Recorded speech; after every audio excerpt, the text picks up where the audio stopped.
Konnichiwa. It's Dan here. It's Monday afternoon. Got home from school a little bit ago in my private lesson and was talking with my host mom and having some practice in my Japanese. And I'm like brain dead at the moment, so everything I say is quite intelligible, which is kind of sad. So I've got a couple more observations and then a few things that since the time that I've been here up till now, I've come to either like or not like at all, or just things that the first time that I used or did, I just didn't like at all. Actually, we'll start with the observations.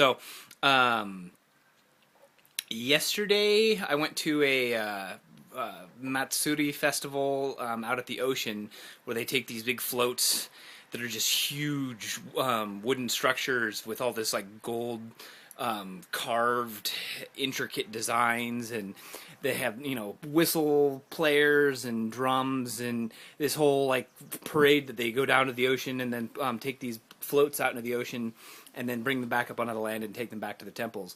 I guess the original reason for the festivals was back in the day, the gods that the temples housed would want to visit other gods on different islands. So once a year, I guess it was like a male god want to go see like a female god, I guess.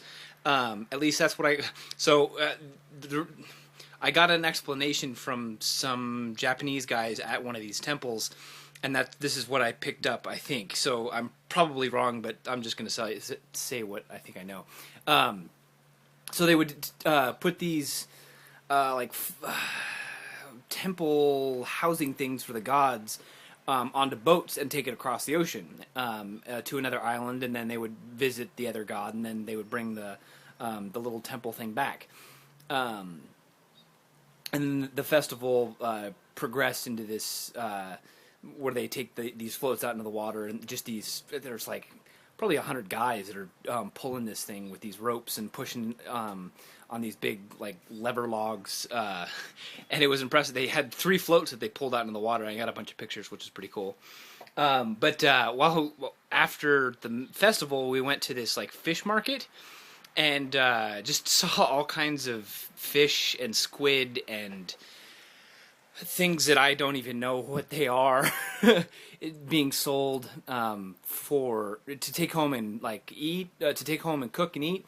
Or they also had like restaurant kind of like booth things where they were where they cooked the food, and I had shrimp tempura with rice, which was pretty good.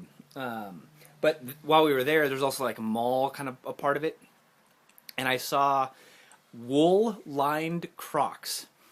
If you don't know what Crocs are, they're like rubber shoes that are usually like green or pink or some neonish color, and then they have holes in them, and I guess they're extremely comfortable, but they just look too gay for me to wear, and I don't think they make my size.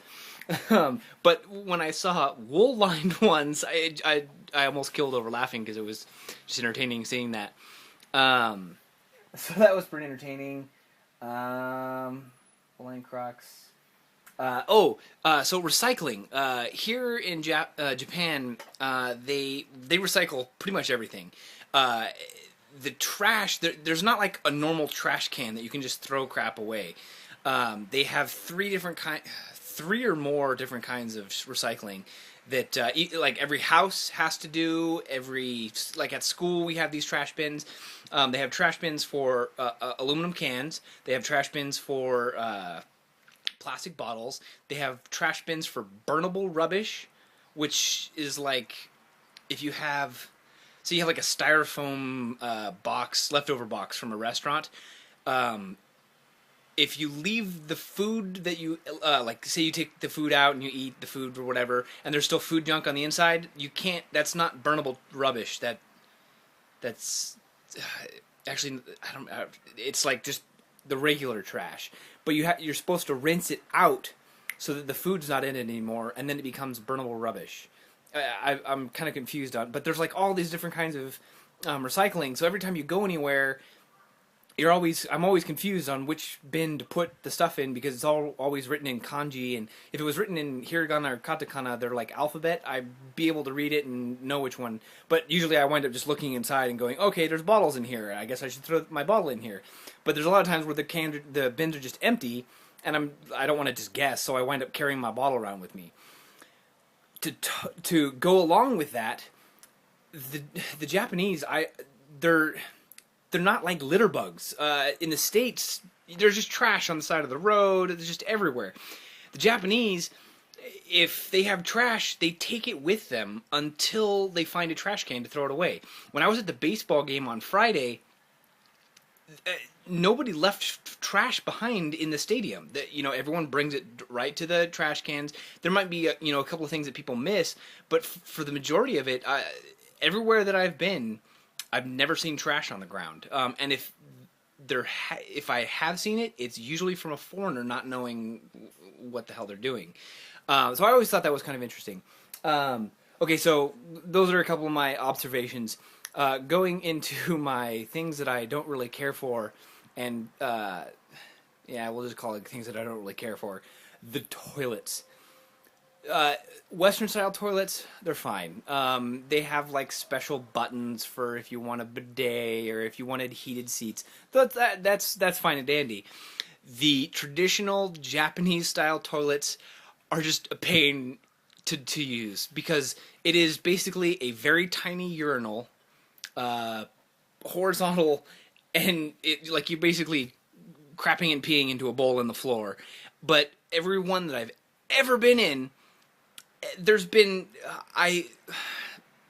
I'm gonna say it's water, but I'm pretty sure it's not water because it just reeks inside these things. I don't think people can actually aim for this bowl because there's just piss all over the floor, and they're always just dirty as. You just don't even want to go into it. Just walking close to the bathroom usually just reeks. So I really don't like Japanese toilets, and there's been several times where I've just had to use the restroom, and that's all they have, and you have to suck it up and use them. So if there's one thing that I don't want to use the toilets here anymore, or the traditional Japanese style toilets. Another thing that I'm sick of is not being able to read the signs. It would be so nice to get on a train and know that I'm on the correct train, or to go find a bus or read a menu. Even if it was written, because if you go to like a European country, usually it's in at least letters that you recognize and you can sort of read it and you can sound it out. Here, you can't do that with kanji.